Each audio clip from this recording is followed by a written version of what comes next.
ಉದಯ Raikar, so ಅಂಕೋಲಾದಿಂದ. So ನೀವೇನು ಮಾಡ್ತೀರಾ? ನಂದು ಗೋಲ್ಡ್ ಬಿಸ್ನೆಸ್. ಹೌದಾ?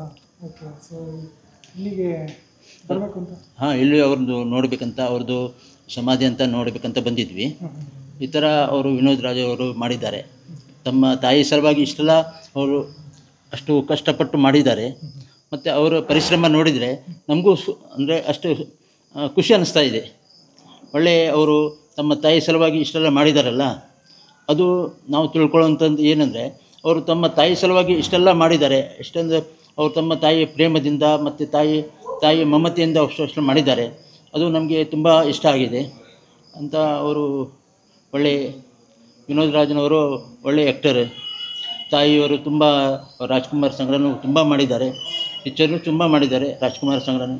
ಅಷ್ಟೆಲ್ಲ ಅವರು ಮಹಾನ್ ನಟಿ, ವರನಟಿ ಅಂತ ಅವರು ಒಳ್ಳೆಯ ಹೆಸರು ಮಾಡಿದವರು. ನಮ್ಮ ಕರ್ನಾಟಕದಲ್ಲಿ ಒಳ್ಳೆಯ ಹೆಸರು ಅವರು ತಗೊಂಡಿದ್ದಾರೆ.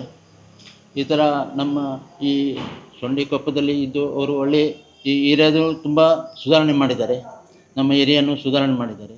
ಹಾಗೆ ಅವರು ಒಳ್ಳೆಯ ಇದು ಮಾಡಿದ್ದಾರೆ. ಖುಷಿ ಆಗ್ತಾ ಇದೆ. ಅವರಿಗೆ ಕೃತಜ್ಞತೆ ಸ್ವೀಕರಿಸ್ತಾ ಇದ್ದೇನೆ. ಸರ್, ಈಗ ತಾಯಿನ ಇವರು ದೇವರು ಅಂತ ಹೇಳ್ತಾರೆ. ಹಾಂ, ಇವರು ದೇವರಲ್ಲ, ಅದಕ್ಕಿಂತ 100 ಪಟ್ಟು ಹೆಚ್ಚಾಗಿ ಪ್ರೀತಿ ಮಾಡಿ ಈ ಥರ ಎಲ್ಲ ಸ್ಮಾರಕ ನಿರ್ಮಾಣ ಮಾಡಿದ್ದಾರೆ. ಇದ್ರ ಬಗ್ಗೆ ನಿಮ್ಮ ಅಭಿಪ್ರಾಯ ಸರ್?